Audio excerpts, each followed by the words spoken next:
huli mong kinain? Talong. Ano? Talong. Talong. Talong. Talong. Anong luto ng talong? Prito. Prito. Anong favorite color mo? Rocky Road. Ha?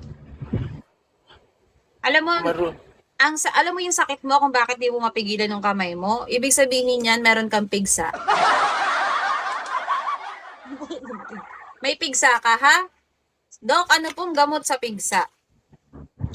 So, ang gamot sa pigsa, guys, ang gamot sa pigsa, di ba yung pigsa may mata yun?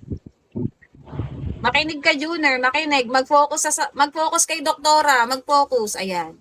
Ayan. Focus lang, ha? Focus kay Doc. Ikaw ba may pinagdadaanan ka ba ngayon aside sa sakit mo? Meron ka bang hinanakit sa buhay? Malapit na ako mabaliw. Malapit ka na mabaliw. Yung ganyan, ang gawin mo ganito. Di ba yung pigsa mo, pipisitin mo yun sa loob ng sa garapon ng, alam mo yung Coke? Bote ng Coke, pisain mo siya doon, ha? Pagkapisa mo doon, ipunin mo yon. Kada umaga, magtitimpla ka ng kape, ihalo mo yung pigsa mo doon. Ting umaga, iinumin mo yon, ha? Ha? Naiintindihan? Anong gagawin? Sige, ako naiintindihan mo. Pigsa. Iinumin. Iinumin yung pigsa. Very good. Yung pigsa, ha, iinumin. Tapos, pwede ka bang umubo ngayon ng 3 beses? Parinig mo kay Doc yung ubo mo. Ubo ka ng 3. Hindi ganyan. Hindi yan, ayusin mo yung ubo, ha? Kailangan yung may lamang plema. Isa pa. Iulitin mo, kailangan may tunog, ha? Ganon.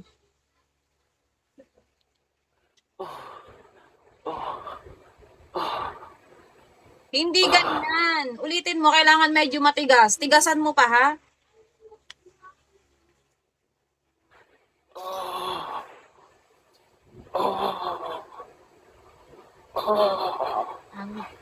Pwede na yan, ha? Gumanyan ka tuwing umaga. Tapos, tapos ang gawin mo, yung kapitbahay nyo, meron ka makikitang lubid doon, diba? Thank you, Kel. Yung lubid, ilagay mo sa leeg mo, ha? Yung lubid, ilagay sa leeg. Make sure na yung papatungan mo ay hindi sasayad yung paa mo pag tumalon ka, ha? Tapos sumama ka na sa kadiliman. Nararapat ka sa kadiliman, ha?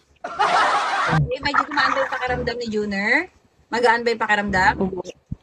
Okay, very good, ha? So, susunod, di ka na makapasok dito kasi isang beses lang ako nag-a-accept ng patient, ha?